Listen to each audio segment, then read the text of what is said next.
Hello students, मैं उमंग शर्मा।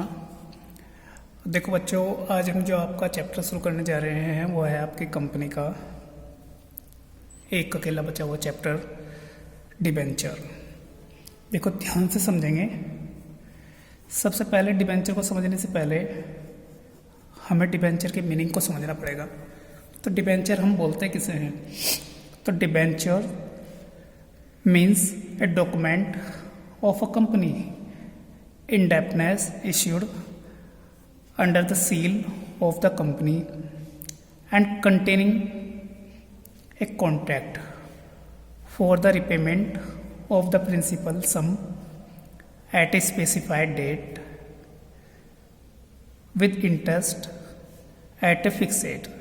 देखो बेटे, डिबेंचर क्या है? डिबेंचर एक वो कंपनी की द्वारा इश्यू किया गया एक डॉक्यूमेंट है, ठीक है ना, जो कंपनी इश्यू करती है अपनी इंडेप्टनेस के लिए। इंडेप्टनेस के लिए मतलब कंपनी जो है ना पब्लिक से उधार पैसा लेगी। अब पब्लिक से उधार पैसा किस तरीके से लेगी उसके बारे में हम बात करेंगे, ठीक है ना।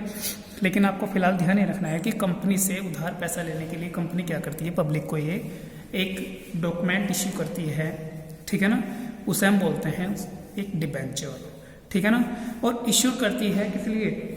एक common under A common seal of a company. Company उस पर अपनी मोहर लगा करके इश्यू करती है कि ये कंपनी के द्वारा इश्यू किया गया है।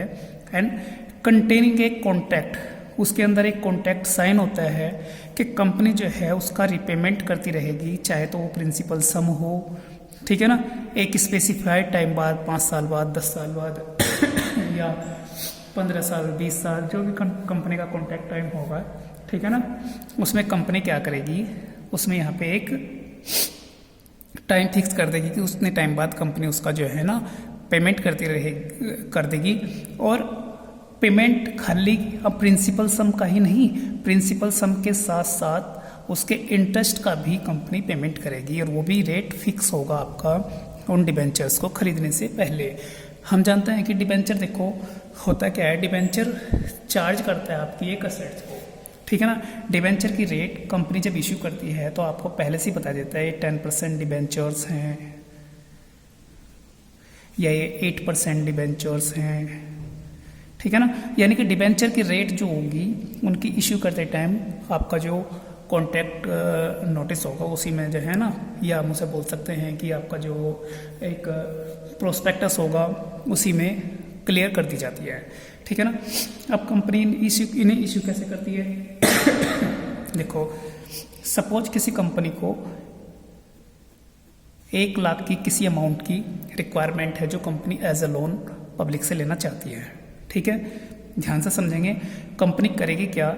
इस 1 लाख के लोन के छोटे छोटे टुकड़े बना देगी। जिस तरीके से हम बिल्कुल शेयर के टुकड़े बनाते थे, इसी तरीके से हम क्या करेंगे, इसके 10,000 टुकड़े बना दिए हमने, और एक टुकड़े का हमने यहाँ पर रेट रख दिया 10 रुपये का, ठीक है ना। तो ये जो आपने 1000 टुकड़े बनाए हैं, ये एक टुकड़ा आपका लोन का एक टुकड़ा, ये बोला जाएगा क्या? आपका एक डिबेंचर, ठीक है। और ये बोली जाएगी आपकी डिबेंचर की अमाउंट। आगे बात समझ में। और इन डिबेंचर्स को परचेज करने वाले वो बोले जाते हैं आपके डिबेंचर होल्डर्स। डिबेंचर को होल्ड करने वाले डिबेंचर होल्डर्स बोले जाएंगे। आपको ध्यान ये रखना है कि जो भी डिबेंचर्स को होल्ड करता है, डिबेंचर्स को खरीदता है, वो बोला जाता है क्या? कंपनी का क्रेडिटर। जब तक कंपनी इन क्रेडिटर्स का पेमेंट अपने क्रेडिटर्स को नहीं करेगी, इन डिबेंचर्स का पेमेंट अपने क्रेडिटर्स को नहीं करेगी, तब तक कंपनी उन्हें रेगुलरली एक फिक्स रेट से इंटरेस्ट देती रहेगी। और फिक्स रेट भी कौन सी? जो उसी कंपनी के कॉन्ट्रैक्ट में पहले से ही डिसाइड कर ली गई है, इसमें कोई कंपनी का चेंज नहीं होगा, ठीक है ना। ध्यान ये रखना है कि ये जो डिबेंचर्स होते हैं ये कंपनी की असेट्स को चार्ज करते हैं। ओके बच्चों, ठीक है। अब हम आगे चलते हैं और हम बात करते हैं इश्यू ऑफ डिबेंचर्स के बारे में। कंपनी जो डिबेंचर्स इश्यू करती है किस तरीके से करती है? देखो बेटे, कंपनी जो डिबेंचर्स का इश्यू करेगी बिल्कुल शेयर्स की तरीके से करती है। जिस तरीके से कंपनी शेयर्स इश्यू करती थी उसी तरीके से डिबेंचर्स भी इश्यू करती है। फ़र्क सिर्फ इतना है कि शेयर आपकी कैपिटल थी और यहाँ पे एक होगा क्या, ये आपका एक लोन है कंपनी के लिए। आई बात समझ में? तो कंपनी जिस तरीके से शेयर इशू करती थी, सबसे पहले एडवर्टीजमेंट देगी, अपने प्रोस्पेक्टस इशू करेगी और उसमें जो है ना वन टाइम पेमेंट भी वो ले सकती है, वो किस्तों में भी पेमेंट भी ले सकती है। वही calls, application allotment, first call, final call जो उस तरीके से थी सेम वही चलेंगी।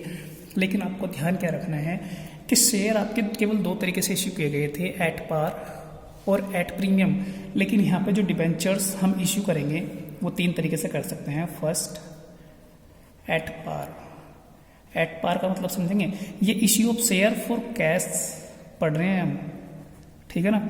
यानी कि कैश के लिए जब हम शेयर इशू करते हैं तो किन किन तरीके से कर सकते हैं। तो कंपनी जब शेयर इशू करती है एट पार, एट पार का मतलब जब कंपनी 100 रुपये का जो डिबेंचर है, ठीक है ना, 100 ही रुपये में पब्लिक को सेल करेगी, तो इसे हम बोलते हैं एट पार, ठीक है ना। कंपनी की मार्केट वैल्यू जो है नॉर्मल है, इतनी अच्छी नहीं है कि वो उससे ज़्यादा में बेच सकें, ठीक है ना। दूसरा होता है आपका एट प्रीमियम। जब कंपनी करती क्या है, 100 रुपये का डिबेंचर 100 रुपये से ज़्यादा 105, 110 रुपये में मार्केट में सेल करती है, ठीक है ना। तो ये बोला जाता है शेयर इशूड एट प्रीमियम, ठीक है ना। ये कौन सी कंडीशन होती है, जब आपके शेयर्स की मार्केट के अंदर वैल्यू बहुत अच्छी चलती है तो कंपनी अपने शेयर्स को क्या कर सकती है, प्रीमियम पर इश्यू कर सकती है, उन्हें थोड़ा ज़्यादा रेट बढ़ा करके मार्केट के अंदर बेच सकती है। थर्ड नंबर होता है आपका एट डिस्काउंट। जब कंपनी करेगी क्या, अपने 100 रुपये के शेयर को मार्केट कंडीशन अच्छी न होने की वजह से उन्हें इश्यू कर देगी 95, 96, 94 या 90, ठीक है ना, इतने पैसे में इश्यू करेगी, तो वो बोला जाएगा आपका क्या, इससे डिबेंचर इश्यूड एट डिस्काउंट, ठीक है ना। तो डिबेंचर यहाँ पे कंपनी तीन तरीके से इश्यू करती है, at par, at premium, at discount. मुझे पूरी उम्मीद है बच्चों ये बात आपको पूरे तरीके से समझ में आई होगी, ठीक है ना। एक बार इसी थ्योरी को अपने बुक में पढ़ करके जरूर देखेंगे, ठीक है ना। बाकी के आगे के बारे में जो हम चर्चा करेंगे वो अगली वीडियो में करेंगे। अभी फ़िलहाल वीडियो को देखने के लिए थैंक यू।